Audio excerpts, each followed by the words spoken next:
Prepare to have your horror expectations flipped. The Texas Chainsaw Massacre 2, 1986, is a film that defies easy categorization, and that's precisely what makes it so fascinating. Released 12 years after the groundbreaking original, this sequel arrived to mixed reviews and underwhelming box office returns. Yet, over time, it's cultivated a dedicated cult following, becoming perhaps the most polarizing installment in the franchise. Even I, a seasoned horror enthusiast, have oscillated in my opinion of it over the years. This film is a testament to the power of perspective, as it was helmed by the original director, Tobe Hooper, but produced under the auspices of the notoriously eccentric Cannon Films as part of a creative deal. What's more, it daringly injects a hefty dose of comedy into a franchise known for its unrelenting horror.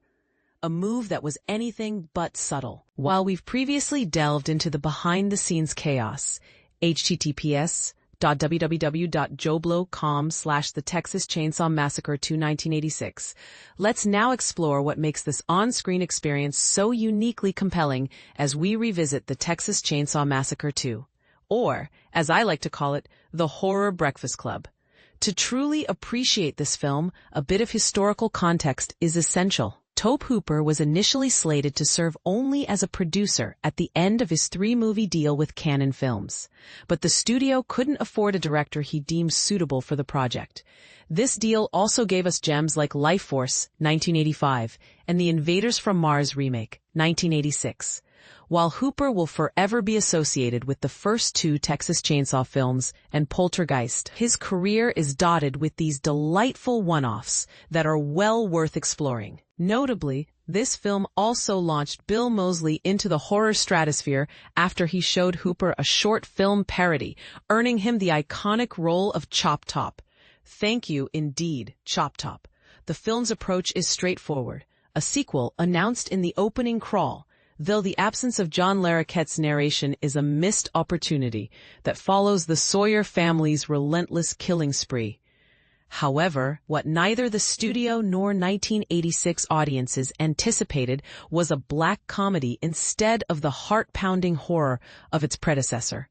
The trailer, with its ominous chainsaw silhouette and out-of-context intense scenes, hints at what's to come, but it's the poster, a blatant homage to The Breakfast Club, that remains a masterpiece of marketing, though it still didn't fully prepare audiences for the experience. Truthfully, I despised this film when I first saw it during my early horror watching days. But revisiting it for this year's sequel exploration, I found myself unexpectedly enamored with it. Here's why. The ambiance, effects, sets, music, and sound is exceptional. The horror segments, including one of the greatest jump scares ever, are masterful, and the characters elevate it to a rarefied level. But here's where it gets controversial. Let's start with the film's ambiance, or more accurately, its style. It's grimy yet undeniably cool, with a giallo-inspired lighting scheme that evokes from beyond, and a distinctly 80s aesthetic. This color palette and overall look strike a delicate balance between darkness and brightness, sometimes within the same scene. The underground slaughter pyramid is a standout, both labyrinthine in its vastness and claustrophobic in its intimacy. Imagine this as a horror maze, wandering through Stretch and LG's radio station before getting lost in the bunker filled with bodies and Sawyers. Despite its sub-$5 million budget and limited locations, the set design is remarkably effective. The bodies in the underground area are both terrifying and visually striking, adding credibility to the Sawyer family's relentless slaughter. Tom Savini's makeup and special effects are nothing short of brilliant. From the gnarly opening kill to LG's brutal fate, even with budgetary cuts affecting some of Savini's work, the film boasts the best gore and effects of the original 4, including the chainsaw itself. The radio station segment is the icing on the cake, with a soundtrack that excels both diegetically and non-diegetically. It wasn't until this viewing that I realized Tobe Hooper is credited as one of the composers, a delightful surprise. And this is the part most people miss. While the vibe, effects, and setting are top-notch, the characters are what truly make or break the film. Not all of them are great, but even the confoundingly dumb or annoying ones serve a purpose. Take the yuppies at the beginning. Annoying, yes, but their swift and cathartic demise sets the tone perfectly. Dennis Hopper's Lefty, on the other hand, is a missed opportunity, intended to be a meaningful avenger for Sally and Franklin. He becomes unhinged and annoying despite his role in Stretch's victory. His chainsaw selection scene is so absurd it's funny, but his inclusion feels wasted. However, two characters shine brightly in the annals of horror: Caroline Williams as Stretch and Bill Moseley as Chop Top. They utterly dominate the film. Stretch, portrayed by Williams, is a stunning and formidable final girl, perfectly balancing victimhood and heroism. Her performance feels real and believable, well, as believable as it can be in this context. Chop Top, meanwhile, is a charismatic, funny, and deeply terrifying villain. His assuredness and grotesque habits make him more frightening than even Leatherface, and his pursuit of Stretch is genuinely chilling. Moseley's portrayal ensures Chop Top remains unforgettable.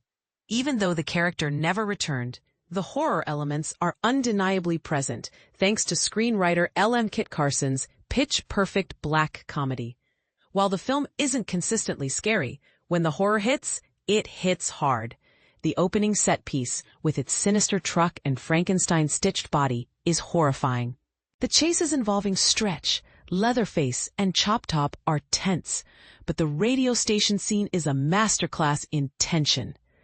The slow burn as Chop Top creepily eats his scalp, followed by one of the best jump scares ever, is a standout moment.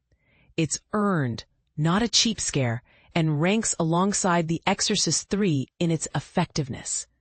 Revisiting the Texas Chainsaw Massacre 2 has been a revelation. Did I overlook its brilliance the first time? Or has it simply aged like fine wine? Either way, it's more than worth revisiting, especially in Vinegar Syndrome's stunning 4K release, complete with a beautiful transfer and an abundance of special features. Let me know your thoughts, and stay tuned as I dive into Part 3 to determine if the Saw should stay in the family. For more insights, check out our previous revisited episodes below. And don't forget to subscribe to the Joe Blow Horror Originals channel, https://youtube.com/Joe Blow Horror Originals videos, for more spine-tingling content.